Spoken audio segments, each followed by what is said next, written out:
to the legends of the creative and entertainment industries. We talk to those on the rise.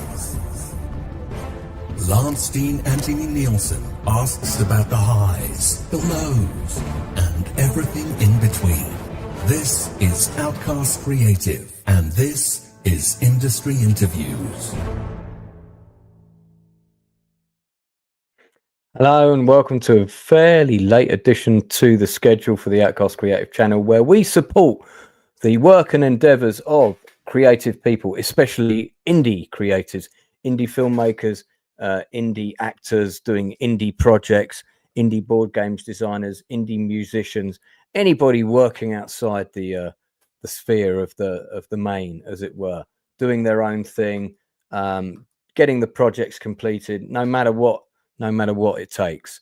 And I've got two people with me today who imbue this very sensibility, who are currently working with me on a project where we're doing whatever it takes to get this project to the stage.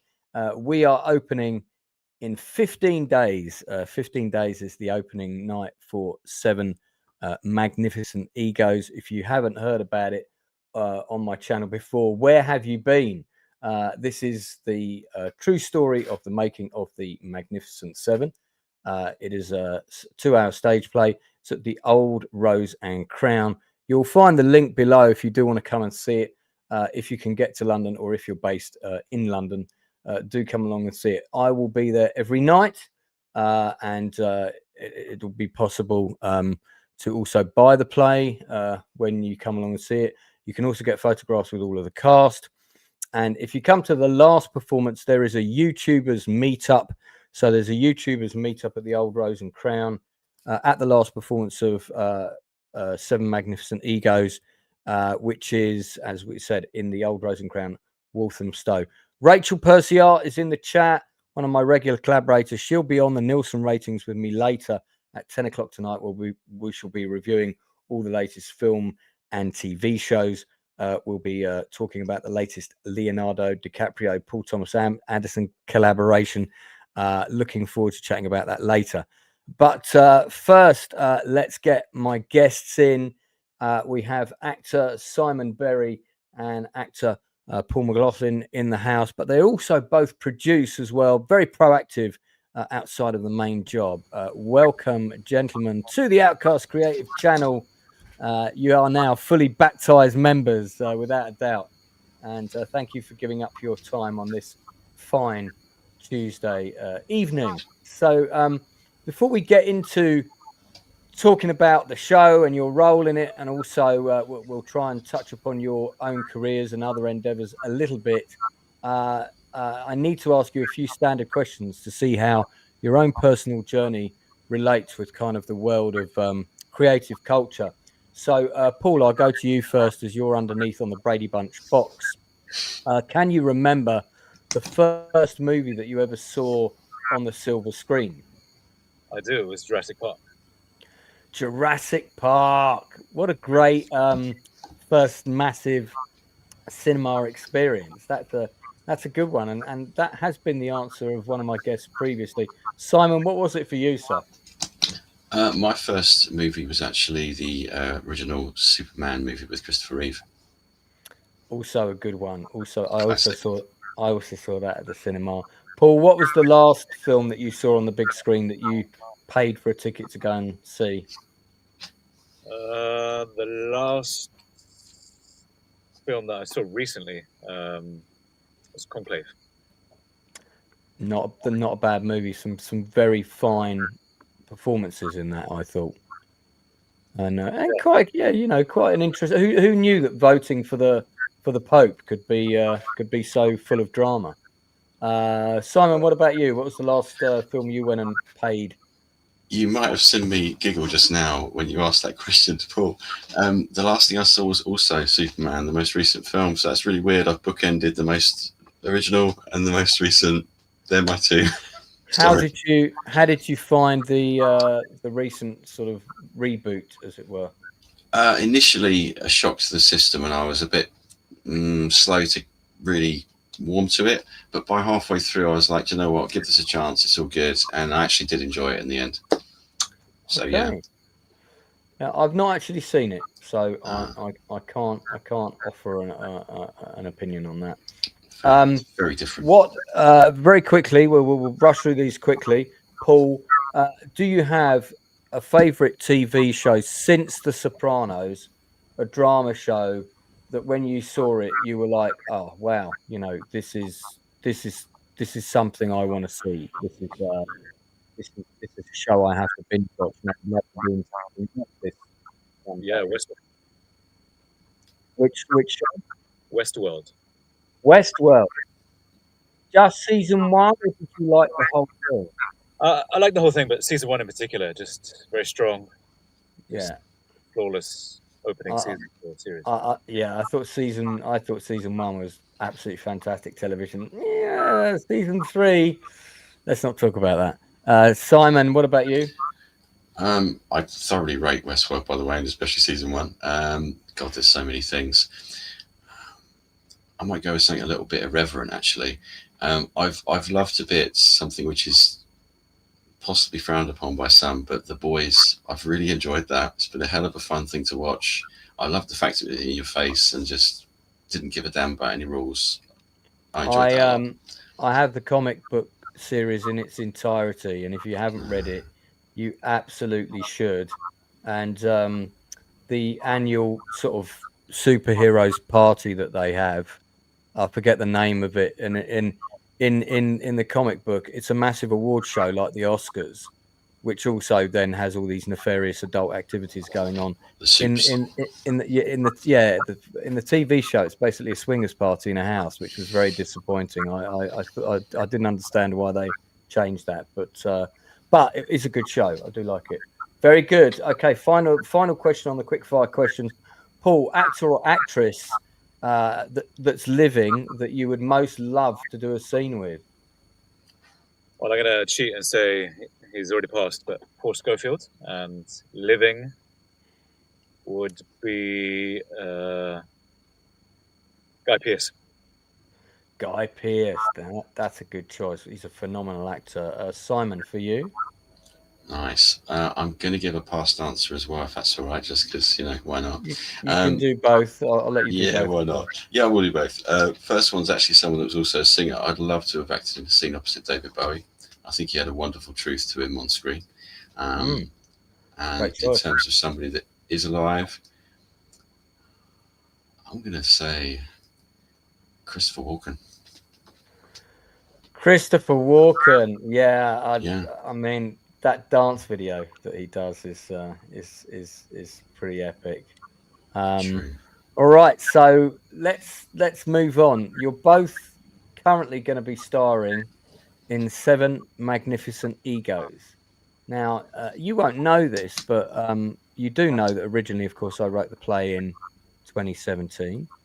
But the play was originally called this: The 7 Young Guns of Hollywood, the making of the Magnificent 7. That was the original title when I first wrote it. I knew it was a sort of working title. Became 7 Magnificent Egos a bit later. Did one of those things where I wrote out like 20 titles and then eventually came with 7 Magnificent Egos. But that was the poster artwork that appeared on Facebook all the way back in 2017. So there you go. Look at that, when we were doing our first read through. So Simon, you're playing Steve McQueen. What That's a legend!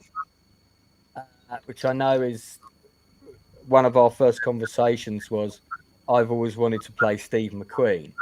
To which I said, that's funny, you should say that, because I've just written a play about the Magnificent 7. That was basically Simon and I's opening conversation with each other at my birthday party. Do you want to reveal how that came about? Because there's one little details of that people might find quite entertaining. You're the guest, so you tell. Jump in. Okay. Well, I arrived at the party with a mutual friend of ours, Jojo. Jojo! Shout out to Jojo. Yeah. On the way, yes, bless her heart. On the way to it, we might have had some pranks, and we were messing about. We were doing accents for sometimes of the way we were like South African, Australian, and from all around the world. And when we arrived at your house, we were both American. And when I first walked up to Lance, I was like, "Hey, how you doing?" I'm Sam, and he was like, "Oh, you're American. Where are you from?" And I was like, "Oh God, I forgot I was still doing it." And that was where that was where you were like, "Wait a minute!" And I could see a penny drop, and you never told me what the penny was till what was it, 3 weeks later or something. That was what you were thinking. Yeah, I was like, this guy could play Steve McQueen, I think was my penny drop. That's interesting. Paul, you met because you met me the more standard way. You came to an audition. Yes. Which so I think originally found you through posted somewhere about the audition and the casting. So that's I think that was in a Facebook actors group. Probably, like Actors UK or UK Actors. There are two. Yeah. You know, I don't quite know why we have two that are exactly the same, but that we do for some reason. And the people that run each of them don't get on with each other or something. I don't know. It's really silly. Maybe there's a story behind that, huh? Yeah, there's probably a play to be made there. So I mean, these are two sort of iconic actors that you're playing, and I think something that my viewers will find interesting is how you've approached kind of researching the role and the work that you're putting in. Let's not talk about rehearsals for the moment. Outside of rehearsals, so Paul, I'm going to start with you because you've got this amazing book that you carry everywhere. That's got not only got the script in it, but in the back you've got all these pictures of James Coburn from different films, not just The Magnificent Seven, but loads of other stuff from his life. You've got like mood boards. Is that it there? If you've got it, all right, hold on there. I'm gonna take this down for a second. Love to see that. Let's see if we can engorge that slightly. Oh, I've forgotten how I do this now. Let me so talk to us about that book. Well, this is just how I originally trained as an actor back in the late aughts, early 2010s. I trained under a guy called Christopher Fettis. He was basically the drama center. So he was the founder of the drama center. And he was all about rigor in an approach to playing a character, because it's such a big thing to play someone that you've never met, that you've never lived their life. How do I go from the darkness to day by day, week by week of rehearsals? And everything in the book is basically just an approach to playing a character. It's the approach I learned, but it's also the way I like to work. There's so many questions to ask, infinite questions that always come up.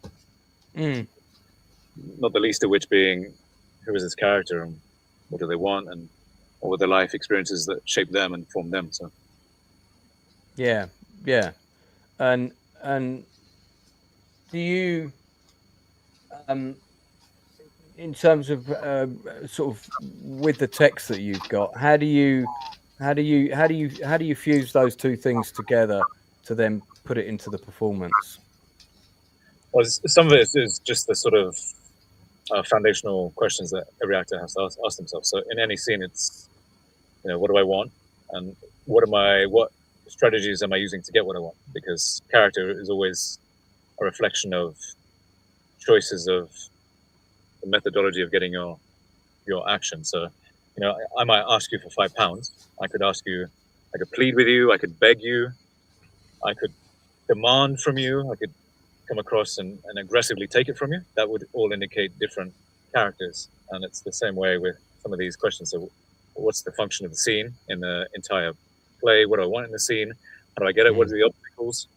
And then there's something that's specific to the drama center, which is called the Yat Malmgren theory of character psychology, which is quite a mouthful, but is essentially a way of understanding the archetype of characters and how to then transform into that archetype, depending on what the character is. Fantastic. What would you say is Coburn's archetype?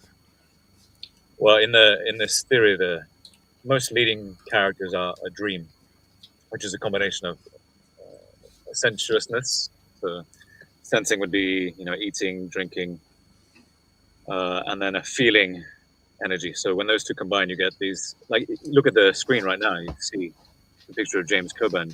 You see there's something sensuous to him, but there's also something in his eyes deep down inside, which we don't know what, because his face is quite blank, but everything is coming through his energy in his eyes. So Yeah. This approach to getting what he wants in the Yeah, play. I totally see that with Coburn. He did have these very haunting eyes for sure, and quite the range of work. Simon, going to you. I mean, McQueen, I know you've always wanted to play him. True. I think as a kid he was probably, when I was really young, he was probably the first American actor I sort of him and John Wayne, I think, were the two that I was conscious that I started to follow. I started to see them in different films and knew if they were in the film was probably good. It was probably action. That was, that was one of the things I remember. It was like, Steve McQueen's a film, there's probably action in the film, True. Yeah, I mean, talk us through it. What kind of? I know you've been rewatching a lot of his movies, and yeah. I mean, rewatching his movies is probably some of the most pleasurable part of it, obviously, because I tend to watch films twice anyway. I tend to do a thing where I let myself enjoy it, and then I watch it in a geeky way and work out how they did the things that I love the most. Where did that come from, and can I spot the workings as to how they actually achieved it? So I've done a bit of that, some analytical, and just honestly, I've just enjoyed watching some of his films as well. So there's a bit of that going on, but not just observation. In a similar way to Paul, of course, I thought probably all like to do the same thing, and it's in the sense of looking into the motives. What do they want? How are they going to get it? How do they feel? What do they want? How are they going to get it? How are they going to feel if they get it? If they don't get what they want, how are they going to feel, and how are they going to adjust to get it then? Those sort of little gems of how to get across in the scenes is similar. But the actual research, yes, films, but also I've watched quite a number of documentaries about him. I found out some things I never realised, like everyone assumes that it was smoking that killed him, but actually it was asbestos in his lungs from when he was in the Navy. All these little kind of details, sort of the pearl forms around the grain of dirt in the oyster shell, and what was his drives in life, like where did he come from, what was his chip on his shoulder, what did he really love in his life, and he had like a lifelong estrangement from his father. That was one of his major sort of, if you ever sort of catch him in a moment of absolute silence in a film and he's just like looking into the distance a bit, and sometimes you feel like the camera's intruding on a private moment, it's not really acting. In those little moments, if you really look at him and you know where he's coming from, it sort of makes sense. There's a sort of a loner, a drifter, a grifter kind of a character in him as a person, and he brought that to every one of his roles. Just that edge of mystery and strength that was actually driven by a quite deep insecurity in reality. So there's a lot of psychological, a lot of research, and also when I've watched him in things that he didn't know he was being filmed in, there's a couple of radio interviews that he did, which I don't think he knew was being filmed, and I found them on visual, and the little things he does out of where he's not aware he's being watched, his little tiny actual mannerisms, that sort of stuff's gold to know, especially when I'm playing him as a person rather than just pastiching any of his roles. So yeah, it's been quite in depth, but a massive pleasure to get into. You haven't felt the need to mount a motorbike and launch yourself over fences or anything of that? He was very into his high risk stuff, wasn't he? Loved racing sports cars. Yeah. I do have some commonality with him in this sense, actually. I mean, not so much now, I'm much more sensible, but when I was younger, I didn't always drive sensibly. I was a bit of a speed freak. And recently, partially, as soon as I've watched, you've put the literal frame on the screen, which is ironic, that made me think, I've got several motorbike jackets. I should probably learn to ride a motorbike. It has been going through my head during production, actually, several times. So it's cool. There's quite a lot of weird commonality between me and him. Like, he trained with Bruce Lee, and I've learned from people who are direct, like, educational descendants from him, like just two people removed. Like my instructor in Mil was taught by Taki Kimura and Dan Santo, who are the two people that Bruce literally left the form with when he died. They were the ones he entrusted it with. And so there's some strange little cosmic links going on. But anyway, there we are. So, of course, in our film, it's not like a straightforward TV drama telling the story of the making the Magnificent Seven. It's a hyper satirical telling. So some of the comedy is slightly offbeat. So these are slightly exaggerated versions of the characters. What are Paul? What are the challenges of kind of finding the right balance when you're doing that version of a character? Well, that's where the director comes in. So the director's job is thank God you're working with a tall, confident director. I shudder to think what the play would be like if that wasn't the case. But yeah, that's where the director comes in. That's the director's job to say, you've gone too far, you're not going far enough. Try things like this.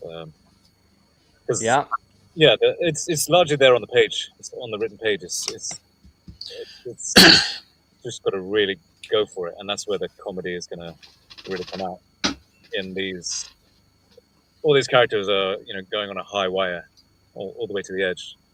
And that's what the comedy is going to accentuate. Indeed. Simon, anything to add to that on that same point? Similar thinking, really. I mean, I suppose the only other thing I would throw in, which I dare say when I say it, Paul, but obviously, but first thing is obviously, script, but then your instinctive feelings as to what you feel as much as you intuit as much as you intellectually read. So a lot of it's a feeling, isn't it? You can tell from the way a scene is written whether it's an elevated moment or not, if that makes sense. But yeah, I agree completely. You've got to pitch it in a certain level and respond accordingly if it doesn't either feel right or if you get direction in a different way. This is a question for both of you, and Paul, you can answer first. Obviously, you've both done theatre, you've both done film and TV and short films and that kind of thing. Do you have a preference from one or the other? There's a great scene in the play, for example, when we meet Eli Wallach, who plays the villain in the film. He plays Calvera, played by a fantastic actor called Toby Watts, plays Eli Wallach. And he only agrees to do the Magnificent Seven as a favour to John Sturges because he knows he needs the paycheck if he's going to keep working in theatre in New York, which doesn't pay very often, and theatre is his first love. I wondered, sort of, do you like them both equally? What are the things you prefer about one over the other? Just give me your brief thoughts there. So Paul, you first on that one. Well, if I take this year, I've done 2 features, and this will be my 3rd play this year. And I have to say, overwhelmingly, there's something about the theatre that I just don't find on the screen. I don't know whether it's the necessity in screen work of having to cut it up and because of budget and all that sort of thing, just to cut it up and we shoot this chunk and then we shoot this chunk and stuff like that. But theatre, it's live. There's no stopping, and we get to go through the journey of this character and the story step by step. And there's something about that I think really enlivens it for me as an actor, but also for the audience as well. Yeah. Simon? I can't argue with a word of what you just said there. Yeah, there is something unique about the stage. Obviously, personally, I love both quite equally, actually. There's something about having something that's never going to go away, that's quite hard to not love, but at the same time, the danger, the risk, and you're quite right, Paul, about the sequential, the fact that in a play, obviously you're not going to start at the beginning, so at the end and then work your way back or anything, which sometimes you do in films. Like I've done something before where I've shot the last scene first. It's felt really weird. I mean, and then you get to the other bit, and when you meet up to the bit where you've filmed already, you think, now I wish I'd approach that differently. That can happen. Whereas in theatre, it's living it there and then. And the energy, as I say, between the people on the stage, everyone feels the magic, the tingle, to some extent the history of the people that were there before, almost when you first walk in there, and obviously the audience. That you can't quite compete with that feedback. But yeah, I do love both quite equally, though, to be honest with you. So I'm a bit of a contradiction there. Sorry. I think no, I think it's fine to like both equally, but for different reasons. And Exactly. as a director, I always feel like I get to direct more with theatre. I mean, again, as I said in rehearsal the other day, I always try and cast really well so that my directing is minimal, because that's what you want. You want actors that grasp things quickly, because you always have so many other things to do. And I'm very lucky with the 7 guys, especially that actor who's playing Brad Dexter. I can't remember his name. He's very good though. Incredible.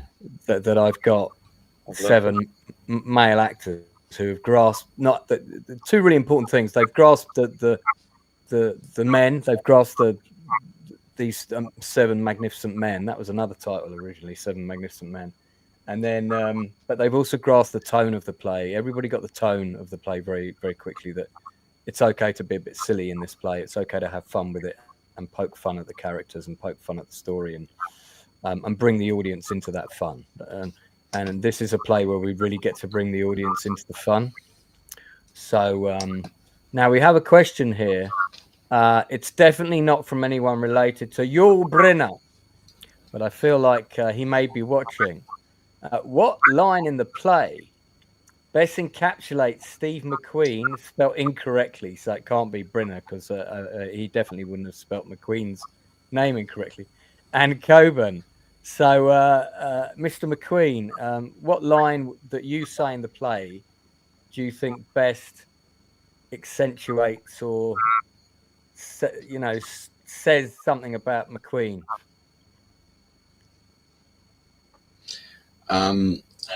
I need to not give anything away with this because it's a key line. So I'm going to dress this a little bit differently to how it should be dressed. Sure. But you'll know what I mean by this, obviously, having written it. Say the line in character if you want. No problem, but let me just say the lead up. Just some sort of, because otherwise anyone watching will be like, "What?" Somebody pays me a compliment, and my interpretation of that compliment or my response is to agree with them. So I literally go, "Yeah, I know." Yeah. But I learn from the best. And there's that balance of brag, laugh, humble, warmth. I think that sums him up very nicely. Yeah, that's good. Paul, what about Coburn? Well, again, not to give too much away, but there's a scene between Coburn and the director of the film, which I think has been played out many thousands of times between actors and directors, in which the actor wants to really investigate the conflict and the deeper meaning, and the director's like, "Can you just let me focus on my job and really go in, take care of it by yourself?" But there's a point where he goes, he asks, I'm not going to mention the thing he's using as the conduit because get away. But there's a point in when they've started cut, and he's asking the director, "And I'd like to ponder the deeper meaning of it all," and does what every actor does, gets, I think, a bit too focused internally. Yeah. Right. Yeah, that's a fun. I mean, it's difficult to say where we're going to get the biggest laughs, but I know that we're going to get a lot of laughs in this show. And I think one of the biggest problems we're going to have, and the actress Rose Kerr that I was working with today, she couldn't stop laughing in some scenes. And I said, "You better get that out now. Because if this happens on stage, at first the audience will be laughing with us, but then if you can't control it real quick, then they'll be laughing at you." So she was like, "Oh yeah, I better sort that out." So I mean, one of the comments, those are great choices. Thank you for that. One of the comments from Keithy, who's one of my moderators here, How about the immediate reaction of the audience? I would think that's a real plus. You can't beat that. You can't beat that immediate emotional response from the audience. It's in live theatre. It's very unique. But then also, so is going to a film premiere and seeing a movie that you're in for the first time and feeling the atmosphere there. It's very different atmosphere, but also, if the film's good, that can also be great. You know, you can also feel its gravitas. Comment about that, Simon? Yeah, so my mind immediately went to two occasions that fit those rather well. Go for it. Yeah, well, my stage thing's actually from before I was really professional. In fact, it's the show that convinced me to ditch my career and become an actor. I was doing like Amdram, but we were in a really massive theatre, like 500 people. I was Sky Master selling Guys and Dolls. It went hellishly well. I really loved it. I loved it to pieces, and I've always been a very keen singer, and there was a lot of singing in it. The reaction on the first night after I sang the first thing was like, whoa. And then at the end, the crowd went mental. Like, it was a full-on standing ovation. I've never experienced anything like it in my life before or since, actually, to be honest. So that, both immediate for that song that was early in, and then the finish was like it was like a tidal wave of people's energy, and it hit me like a ton of bricks. And I'll be honest with you, I stood on stage, I damn near cried my eyes out. I didn't, but I could feel it. I was on the edge of it. And then in terms of film, this isn't actually a film technically, it's a web series, but we got to watch it in a premiere which had the cast and then a number of people from an awards ceremony called Web Crawler.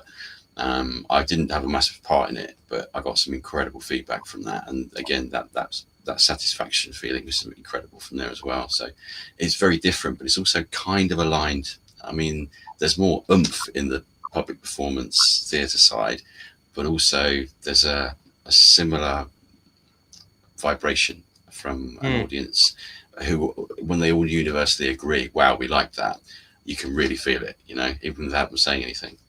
So yeah, it's amazing. Paul, anything to add? Just to say that the feedback is what makes theatre different, but also I was reminded by I did a play in August at the Riverside Studios, and it was also a comedy, and it was interesting.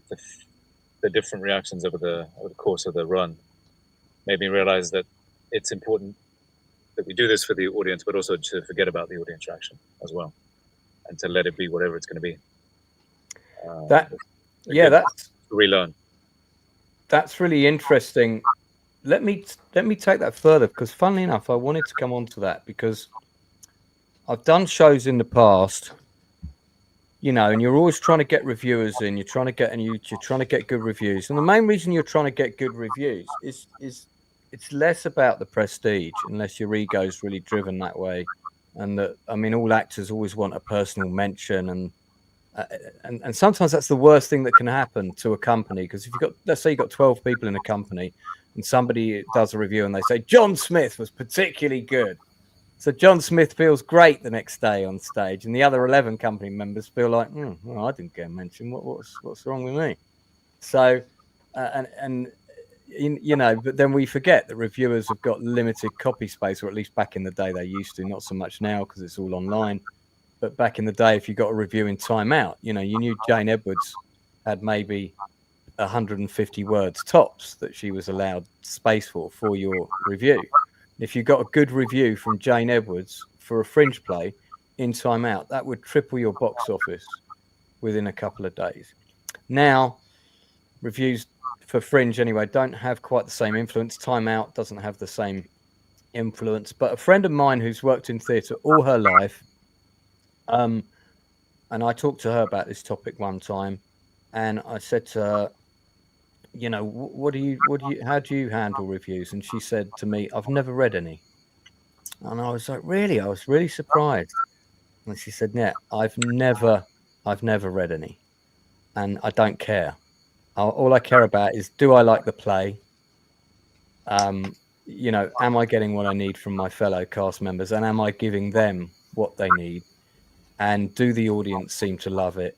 And that's that's where, and I don't care about anything else. And did we have a good show? So in terms of reviews, how do you handle that? What's your perception of what they should or shouldn't mean in the current day?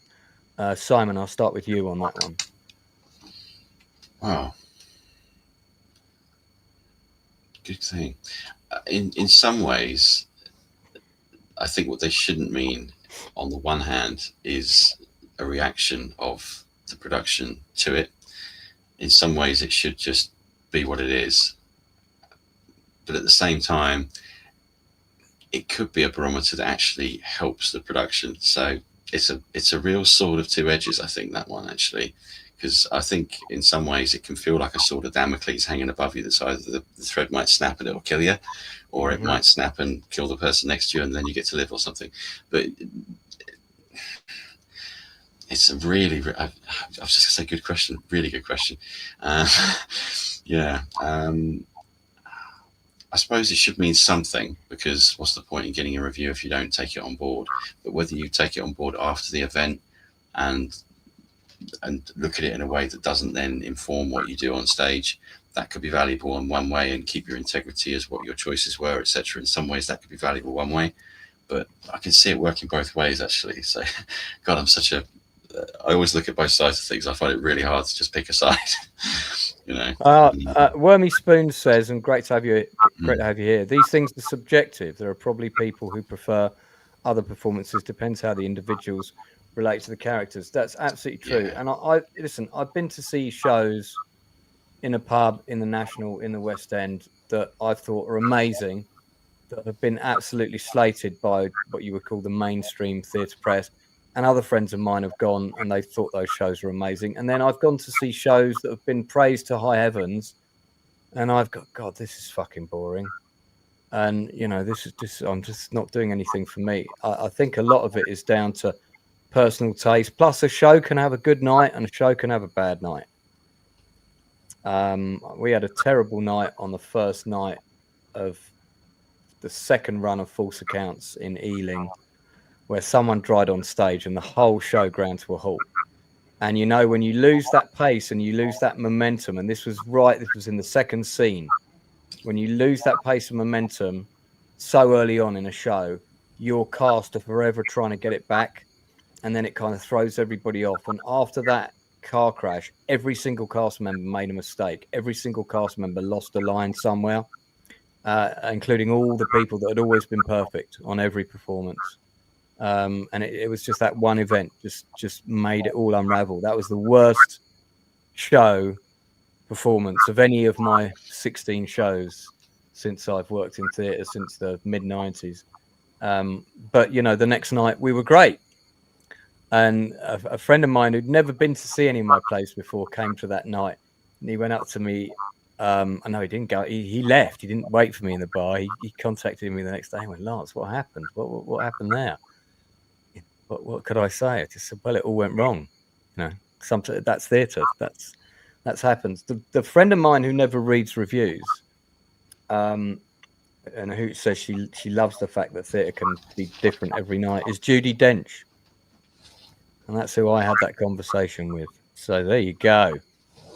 Well, I think you know, it's you go to the experts, and there's wisdom in that, because if I read good reviews, then I take on board that I'm amazing, I'm wonderful, all this stuff, then I also have to take on board the bad reviews, and therefore I am terrible and blah blah blah.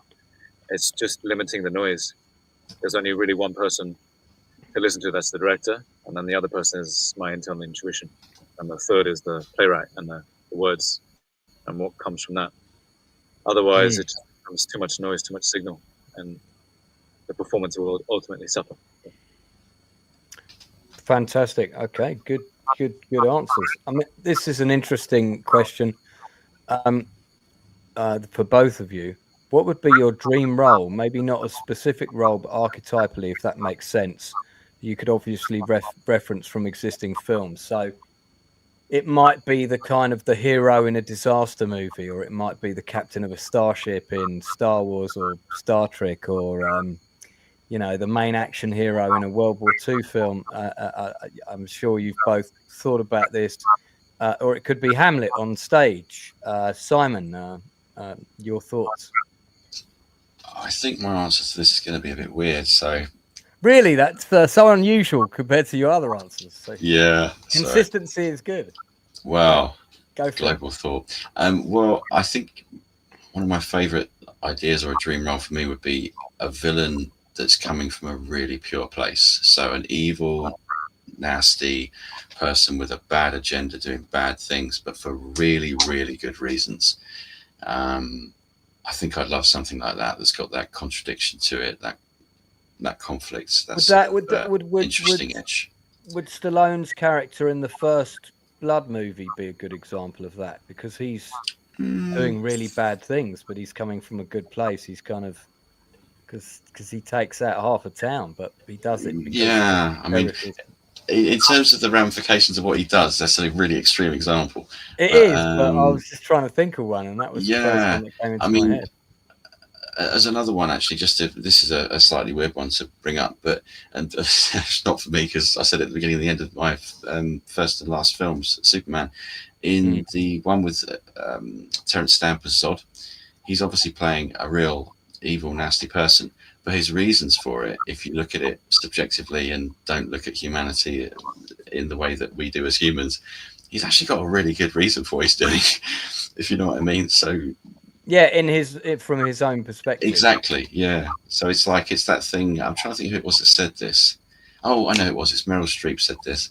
She went, when this is about her role in Devil Wears Prada, and she was like, people were asking her, how have you managed to get this person to have that little bit of vulnerability and yet be such a venomous bitch? And she was like, it's simple. You've got to be prepared to defend your character's motives, reasons, and everything about them. They're coming from a good place. Like, that woman's actually hurting like hell because she's never had anyone that's just loved her, and she's looking for affection, and what she's doing in reality is being vile as an outcome of a really pure motive, if that makes sense. So it's that clash I'm referring to. Wormy Spoons has cited Thanos as another character. Yes. Or the Sicario in the first Sicario movie. That's a great example. I love that film. Paul, what about you? Same question.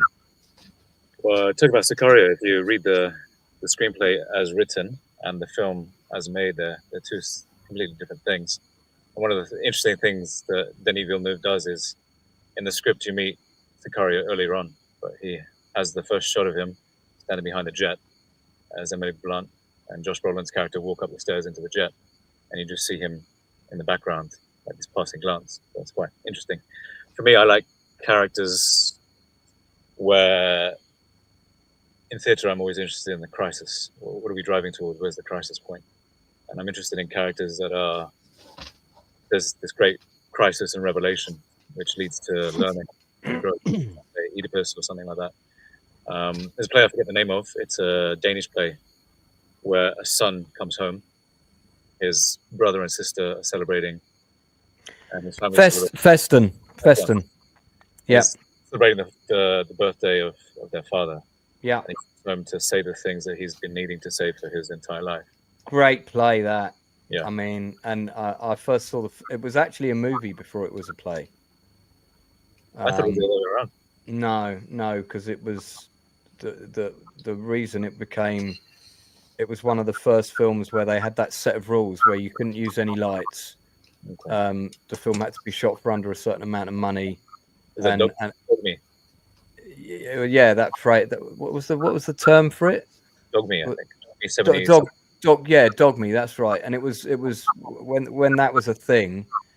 It was it was one of the first three movies that came under that umbrella.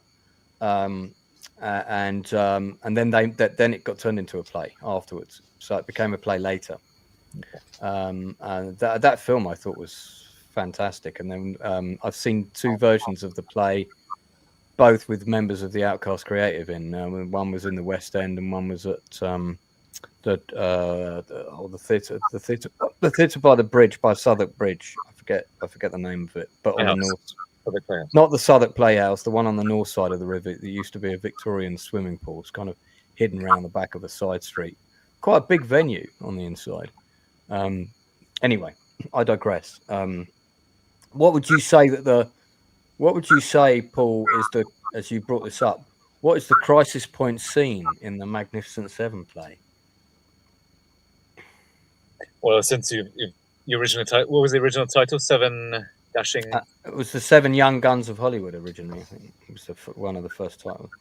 So I always take it back to the title because it's essentially about these people and these actors who are massively famous. They basically are the literal versions, or the descendants of the Greek gods in the 60s and 70s. They're lauded. So it's got to be the personal relationships, and I think it's got to be at the center of the story is the Yul Brynner, Steve McQueen relationship, because they're essentially, even though they weren't number one and number two on the call sheet, and so it's got to be approaching the point at which it seems like things are going to rift and fall out. Is this film going to get over the line? How are those two characters going to reconcile and get to the point that they do eventually get to? So that for me would be the crisis later in Act 2. Yeah, interesting. Simon, anything to add to that? I'm inclined to agree. Sorry, my mind was literally like replaying, experiencing rehearsal of those moments. For me, there's a particularly pivotal moment, which is again, I won't give anything away. There's a tough love moment in terms of how someone speaks to me, and in that moment, I'm both really hurt and also really touched. But that's the pivot, and you're literally going over the hill in that moment. I think that's where it is. I think it's hard to say without ruining the play, so I think I'll just leave it at that. You know what I mean? You okay with that? Yeah, no, absolutely. Let me touch on another subject, which also both of you can talk about with some degree of authority. Nowadays, if you want to become an actor and forge a career in that, and it's a changing world, especially since digital streaming, all of that stuff, YouTube. We're creating content right now. This is content right now. This is an interview show right now. This was impossible to even imagine 20 years ago. Don't even need to go that far back. It can be shorter than that. And now, we don't just have actors and directors. We have content creators, which is a label that some people still find mystifying. Technically, I am a content creator on top of the various other jobs I do. Now, actors, even an actor that's got their agent, got a decent agent, unless they're at the top of their game, you have to do all these other things. You have to market yourself. You have to have an up-to-date show reel. You have to have an online presence, or do you? You need to be on social media, or do you? But these are all things that these are all tools, certainly, that actors need to employ. And then the other thing is, you need to create your own work. You can't wait for work to come in. You need to find a way to make a short film, or find a way to do a play, or find a way to do a role you've always wanted to play. So inherently, we all kind of become producers, which is the job that's the least fun, because it usually involves trying to raise money, or trying to get things for free. It's the less creative part of the job. It's creative in its own way, but it's the less fun part. Paul, let's start with you, because I know you've done a fair bit of this. I think you're producing 3 different plays at the moment, and you've also done some stuff film-wise. Just in my overall perspective on that, is that something you agree with? Just talk us through your own views and experiences there. Yeah, I am.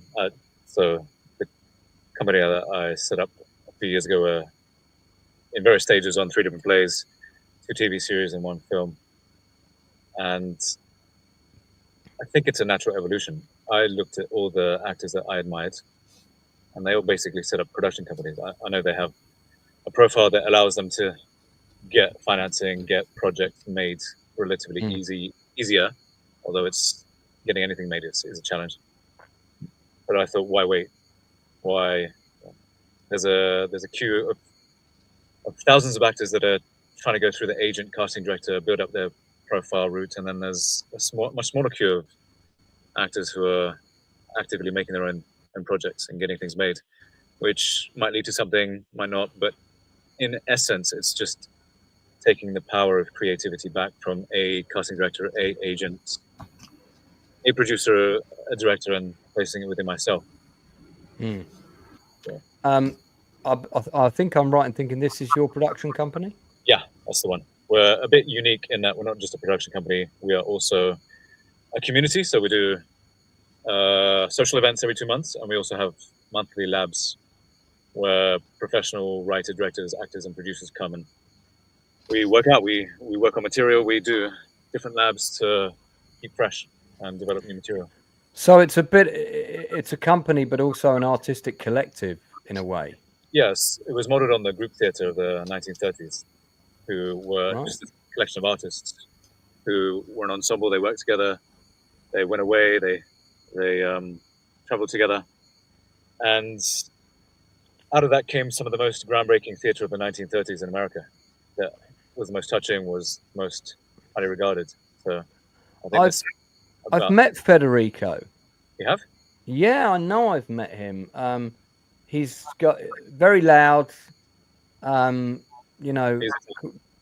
a soul as well. Good soul. Yeah, no, I mean, quite the life and soul of the party.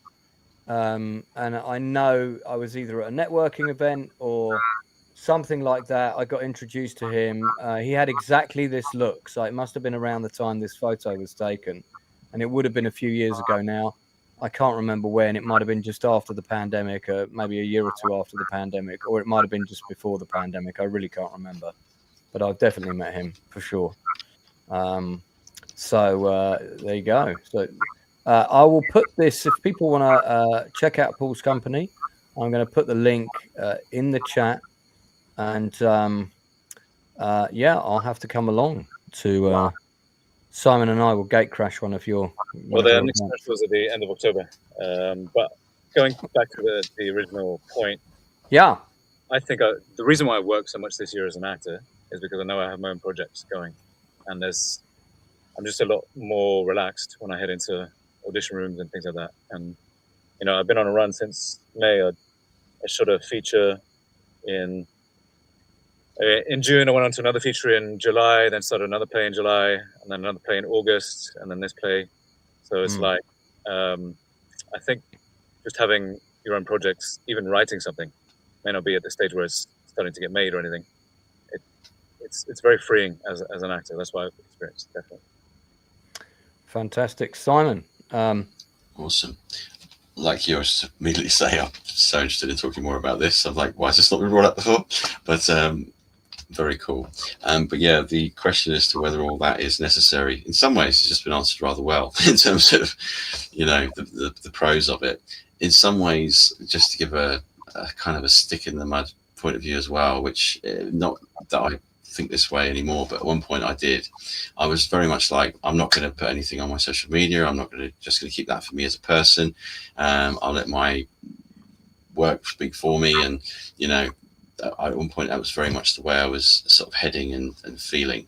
But I am gradually coming around to the concept of that being a good idea, not only for the idea, as you say, of having that something going on at all times, and therefore bit of security within yourself, so you're not feeling so, there'll be no reek of desperation in the audition room because you don't need it as much, if that makes sense. That's really attractive. So yeah, I again, actually both sides of this. I was in one camp, in that pretty firmly in that camp of like, don't want to be involved in all of that at one point. And I'm more and more coming around to, I have started writing things recently myself. Actually, I say recently, in the last couple of years, not recently, like last week or something. But and looking into thoughts of this sort as well, although miles away from coming up with any companies or anything like that. But that concept is immensely appealing, as is that collective and just that idea of creative minds coming together. And as you said, that obviously we're both people that exercise physically and obviously mentally and sexually. Yeah, that's, you know, it sounds like the dream, to be honest with you. So yeah, I'm interesting. coming around to it. What would you say? We'll start to wind up shortly, and if anyone else has got questions in the chat or anyone's watching, you'd like to put questions to my guest, pop them in the chat now, and I will get around to them before we wrap up. In the last, I would say from 2017 onwards, there was definitely a massive shift in the kind of films and TV shows that we were getting, especially in the cinema. And I don't think it's a stretch to say that there was a progressive drop in quality. We had a lot of superhero movies with ridiculously large budgets that were not particularly interesting and all felt like they were blending into one, certainly for me. And then it also felt like you weren't getting those great movies that just entertained. I was sort of, where was the Die Hard of the 20 teens? You know, I can't think of a movie like that between 2010 and 2020. You know, where were the really great comedies, the unique great comedies, apart from stuff coming out from Michael McQueen and Christopher Guest, who always do great films. But yeah, there just was a noticeable drop in quality. We had some great stuff like Oppenheimer, Barbie. They were the two standout films of that summer, but there was a lot of dross, and there was a lot of stuff with agenda pushing, and some people use the phrase social messaging. I certainly felt it was very prevalent. There was a lot of stuff that people just didn't want to watch, and it felt like the ability to just entertain people and tell a fun story got a bit lost. Just would like to hear your thoughts on that, whether you felt the same, whether you noticed that at all. And yeah, Paul, start with you. For me, I go back to archetype and ritual and all that sort of thing. There's the hero's journey, the hero of 1,000 faces. Yeah. I started to notice a real departure from that archetypal story. And Robert Bly, he really investigated all the ritual stories of cultures for the last thousands of years and uncovered this sort of blueprint, as it were. It's not to say that you have to slavishly follow it, but there's something in this circle that the protagonist goes on that really does what Aristotle said in his Poetics. It evokes the pity and the terror, or the joy and the lightheartedness of its comedy in the audience. And when that starts to go in favor of, a sort of development window and things like that, which means projects aren't really developed enough, then you get stories that just don't connect with an audience. But also you get, we talk about it in the play. Actually, James Coburn mentions it as well. It happened. It's a historical pattern. It happened with westerns. It happened with musicals. It happened with the action films in the 80s. It happened with rom-coms in the 90s and the early 2000s. And it happened with the superhero films. It's going to happen for the next whatever thing that comes along. There's going to be a massively successful film, the early Marvel films, and then everyone's going to rush in to try and copy it because it's a path to make money. But true art, true stories they take time, and nobody knows what the next massive success is going to be because it's going to be something unique. So I think it's partly a departure from what has worked in terms of storytelling, because you look at the films of the 60s and 70s and 80s, by today's standards, they would be so slow, and most people are like, I can't watch this. It's so slow as they're stuck to their screen. Simon. Fair. I totally agree, by the way. But yeah, it's kind of maddening, isn't it? Both from point of view of a creative looking at it happening, and also as an audience member when you go into the cinema as well. That sort of saturation of, oh, this thing worked, let's do a shitload more of it. Great. Why not drive it with a real heartfelt meaningful narrative with interesting stories, backstories, not just for each character because that makes each character look nice, but also because they're part of something and there's actually a meaning to it, and a message that isn't necessarily wagging its finger at the public. It's more about the message that the person who is the protagonist actually felt and experienced, and you go with them and you care about them because you know you can kind of relate to it, not just in a let's formulaically make someone that goes through this journey because it worked well in this film. You know, yeah, as you say, there was a lot of not necessarily dodgy films necessarily, but dodgily approached films and dodgily put together concepts, and then loads of money being thrown at it doesn't fix a bad idea. And I think it's indicative, you know, if you sort of step back and go, what's actually the cause of it? It's purely the fact that there's less heart in the concept, not just of creation, but of what's being chosen to be done. So the people that have got the money and make the decisions, they're looking to effectively make sure that this is going to make enough money to bankroll the next thing. Yeah, okay, it makes some sense to want to do something that's going to be popular, but at the expense of proper creative freedom and giving people with really good stories a chance to put that on a platform and show it to people. Oh, well, I've sod them, we don't know them. Let's give this person who did this one thing this one time that was great another chance. What do you mean another chance? They've had their chance, they've done their thing, they've had their day in the sun sort of thing.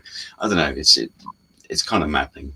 And this thing of writing has fallen off a cliff, yeah, it's the writing that's chosen that's been falling off a cliff. It's that decision, that boardroom where none of those decisions should even be made. Surely that's the thing, I think. We touch on that in the play as well. the idea of we do, and yeah, and also you get to see how. I mean, The Magnificent Seven is definitely a script where there was a lot of third party involvement and changes happened as a result of that involvement, and you in the play you get to learn about that. Here's a great question. The industry is a constant learning tree. What have you learnt about yourselves personally that maybe you didn't realize on this journey so far? So loosely translated, I think what Nerdly is asking is, what great nuggets of wisdom has Lance passed on to you during your time working on this production? You could interpret the question that way, or you can interpret it another way. Paul? I think this is my 21st year as an actor, and no, and you're only 23, so it's yeah. I started when I was 2. No, playing age. the thing I've learned, especially in the last few years, is that journeys are different, and there's no right or wrong journey necessarily. I am very proactive, but in the early years, I had this plan, and I thought this plan was going to play out exactly as I did because of my work ethic and how much I put into it, only for the plan never to materialize and me to start realizing, actually, I have to let go of this idea of it going a certain way, because I do have visions and places I do want to experience as an actor, but the how and the why is not my responsibility. And actually to let go of it having to be any specific way. There's actors that will get a big break, a massive shot early in their career. There's actors that will get like Olivia Colman towards the latter stages of a career, or 10, 20 years in. One is not better than the other. One is not right and one is not wrong. It's just that individual artist's experience of their creative life. So that's the thing that I've really understood over especially the last 3 or 4 years. Okay, interesting. Simon, this one on you. And guys, there's a poll in the chat, so don't forget to answer the poll because we'll be going to that shortly. Interesting. Well, I think I've learned personally rather than conceptually, because I get where you're coming from with that, by the way. Again, mind is not far removed from my thinking process from the way it seems to me. But I think I've learned that I don't necessarily, although I might have a good understanding of things in a logical sense, that doesn't always mean anything. That thing about letting go of outcomes sort of thing, which is you just touched on, is quite key to my actual existence. Like, I used to think that because I thought I understood a situation that I could actually kind of affect it, and that is turning out very much not to be the case. So letting go is a really key thing for me personally, both in terms of how I am, how I'm perceived. That thing, and forgive me for using a rude word, that thing of not giving a fuck is really powerful. It's not so much in the sense of being like so carefree that you don't give a damn about the universe, but just in terms of freeing yourself to actually do something. Like, the biggest obstacle to my personal success in terms of, okay, to bring it into acting, the biggest thing that in my way ever was me. Like, I remember times which at the time, if someone had said this to me, I'd have furiously defended them and been like, no, you're wrong. But when I look back and I'm honest, I got in my way so many times through pure, simple fear of what people might think.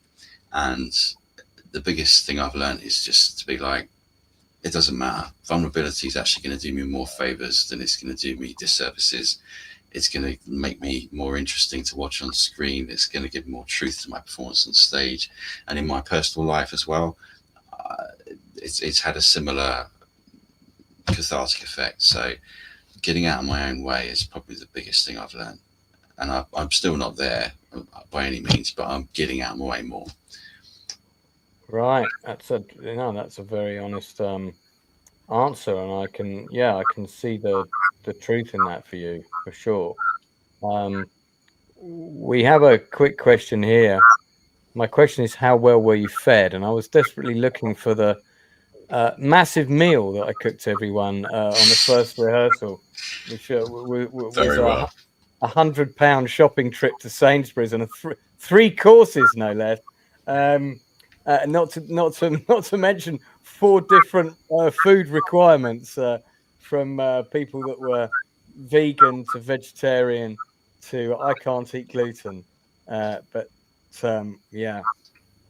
Nerdy actually has said, love those answers. Willingness to pivot is a massive asset. I mean, that is so true, and one that I've definitely embodied myself for sure.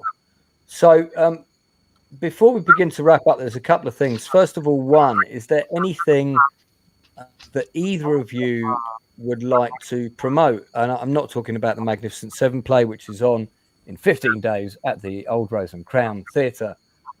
You can book now. The link is below. I'll also chuck the link in the chat while I'm talking. So we're already talking about that. We're already promoting it. Paul, I think you said you might have another play coming up after that. Well, nothing's confirmed yet, but the 3 plays that the company's working on is, one is the origin story of Iago. Second play is about a cult that makes people have babies. And the third play is about Joe Orton and his lover, Kenneth Halliwell. That's from the perspective of Kenneth, which hasn't actually been done before because everyone sees it from the perspective of Joe. So there are 3 plays at various stages of development. And then also, I suppose I'm shooting, when we wrap 2 weeks later, I'm going to be shooting the teaser for my TV series. So it's called Tomcat. It's about modern masculinity. It's not about flying around F-15 jet fighters, or no. It's not. Tomcat, if you look up in the dictionary, is it relates to a cat that's quite charming, sexual, and definitely a lady's cat. Fantastic. The show is the complete opposite of this. I can already see Simon in a role there. Simon, what else have you got coming up? You got anything going on with our good friend Jojo? She's always got little projects going on, I know. Or you got anything else lined up? Sort of. I've recently made a couple of decisions, actually, of things that I must do. It's going to sound a bit zen and possibly a tiny bit wanky to say this, but I'm going to say it anyway. I was meditating on my existence recently, and I came up with a couple of things that I realized that I must do something about. One, I don't sing enough. I've always been a singer. I need to do a damn sight more of it. That's one thing. But the other thing is I need to get out of because everyone's got day jobs, and I'm grateful for the one that I've got, even though in the moment at the time it often makes me feel like the end of the world is nigh. I'm looking at starting a business that gets into something that I've always had a good level of being adept at, and that's accents. I'm going to try and get something going in the way of a business doing accent coaching. I'm in no way qualified for it, but I've got a hell of an ear for any accent, and therefore, it's something that I think I could potentially do well at. So these are the two things that I'm boiling on at the moment. I haven't really set anything up in the way of anything tangible yet, but it's just an honest answer as to where my mind's at. Those things. Interesting. Yeah, I mean, I was doing a little bit of accent work today, and actually your name came up, and I said, yeah, I was looking at, we were talking about the character and the different voices, and I said, and when you want to go this way with this character and do this accent, lean on Simon for that. He'll be a valuable asset. And Paul, I also mentioned your name there as well. So I have a feeling one of our company will be coming to you. Wormy Spoons for $5. He hasn't actually said that. What kind of South African do you want? Do you want movie South African, which is this something quite clipped and stereotypically evil? Like that. Yeah. Yes, very evil. But the reality is, people who are actually from South Africa don't really talk like that. They sound almost Australian mixed with New Zealand. So there's something much more jovial. A real South African is probably more like this, "Hey there, mate," kind of thing, somewhere there, rather than being so regimented. Are you there yet, Mr. Bond, and all that kind of thing, So yeah, I don't know if that answers you. Yeah, South Africa's a really contentious one because there's interpretations. Well, remember the film? Go for it. Lennon played a South African character. It was about the rugby. About rugby. Remember? Oh, the one with Morgan Freeman and Matt Damon. Yeah. I watched it not that long ago. It's great. I love that film. It's a nice film. I always remember there's a sporting character, coach. He's quite old, and I always use that when I was learning South African. He would say, "Remember this day, boys. This is the day when our country went to the dogs." And the way he says it, you're exactly right. It's like movie South African, Yeah. But hey, it is a movie. It is a movie. It's got a exactly. So exactly. People need to know that it's South African. So let's really push the point. So we did a poll, because you can do polls, you see, when people are watching, and so I got everybody that's come on the stream to vote. So this is going to be a bit weird because I'm going to share screen, and what's going to happen is you're going to kind of see yourselves in a never-ending pit of madness. But if you indeed, if you look on the right, you'll see that there's a poll, and the question is, would you like to see a McQueen and Coburn riff off each other with a brief improv? And the two options were, yes, I must see before the end, or no, I need a wee. And the vote is 100% in favour of yes, I must see before the end. No one wants to leave for a pee-pee. So what do you reckon, gentlemen? Do you think we can do something? I think that could be arranged. Why not? So why don't we imagine, this is your director's note, that the two of you have both arrived. This is after the Magnificent Seven.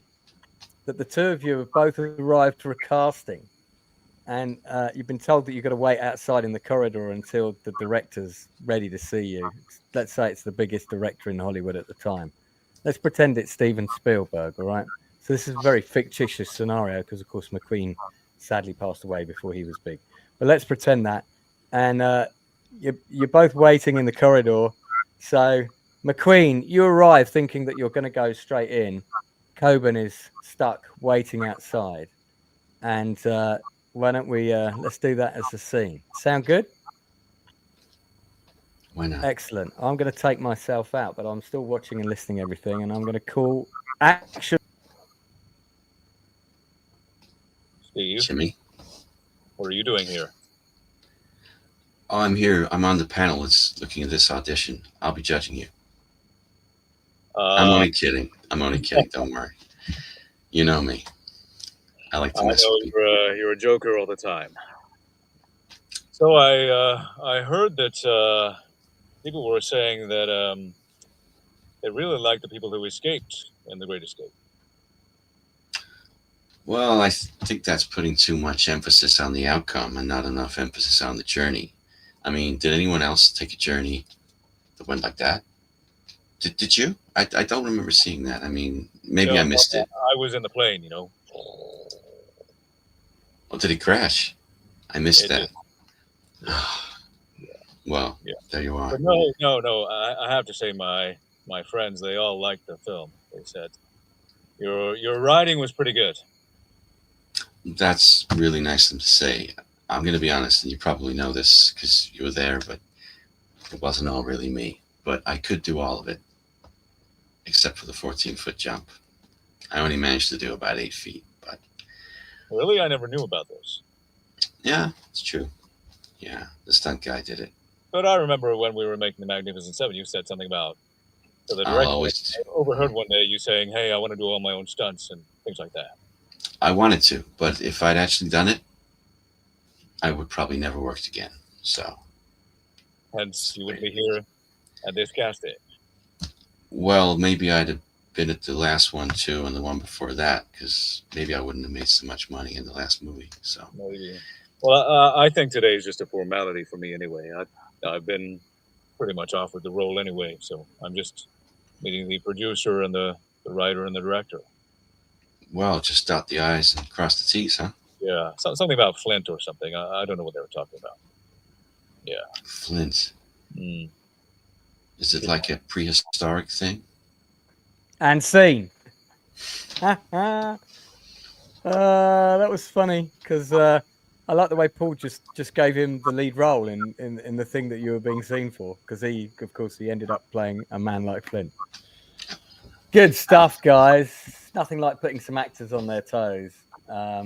This goes to the book is a really cool still from. Yeah. Nice. The two of them. Is that a still of? Is that a scene in the movie, or is that just them chilling on set? I'm not sure. I have no idea. I have a feeling that that's not from the movie. I think that's taken on set. Yeah, or it could be a staged. It could be a staged still, couldn't it? Mm. Could be a staged still. Fab stuff. Nice shot there. Well, listen, we've gone over time, and I'm also live in 36 minutes, so we're going to wrap it up there, people. I'd like to thank everybody in the chat for taking part and with your comments and your questions. People are already giving that thumbs up. Don't be a stranger. Come back after the play. Absolutely, yeah. Paul or Simon, whenever you've got any other projects going, as you know, Outcast Creative membership is for life, not just for Christmas. You can come back and promote whatever you want. So on that subject, don't forget that, of course, we have the play. It's coming up very soon.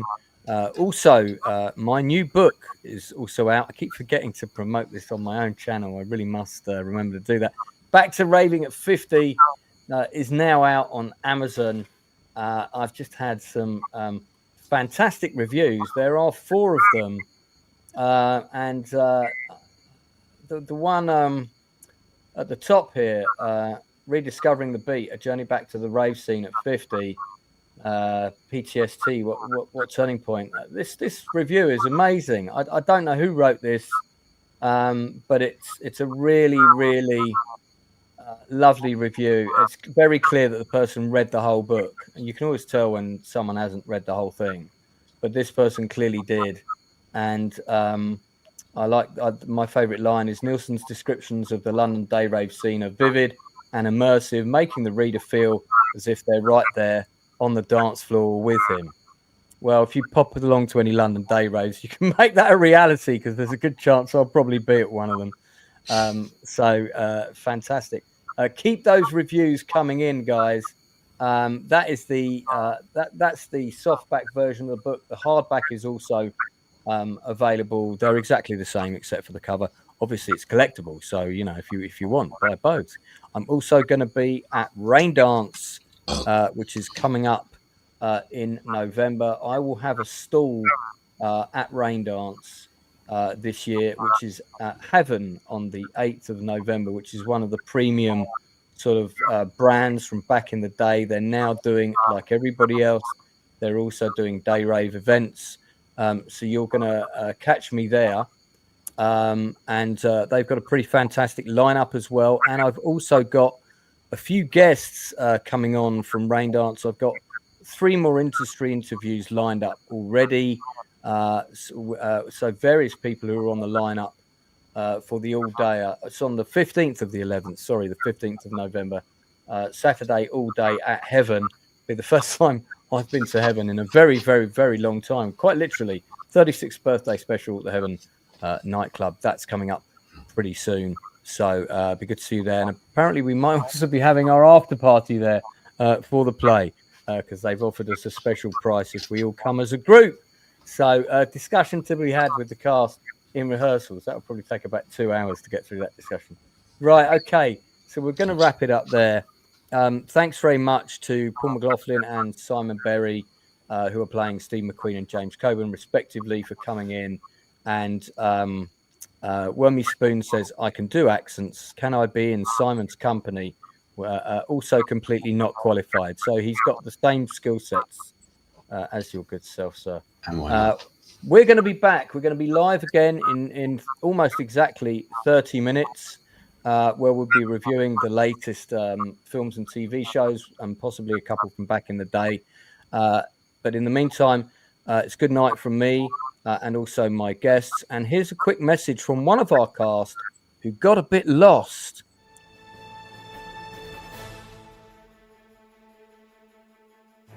Tristan. Yeah. What are you doing?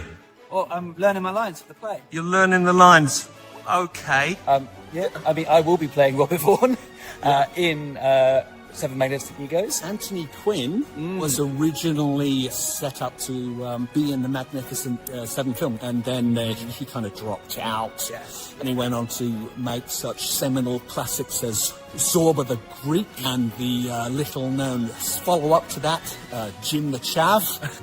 This is my take on the Robert Vaughan character. Absolutely. All right. Yeah. Hello, I'm Robert Vaughan. We did actually say, let's meet at the park, down under the pub. We didn't mean down under. What are you doing in Sydney, Australia? Oh, God, what did you mean? Go on. You mean to say I've travelled all the way across the world for a rehearsal and I come to the... Yeah, okay. Oh. If you run now, Yeah. you can get the flight. Off you go. Okay, okay. Right, yeah. go. Bugger off. We're waiting for you.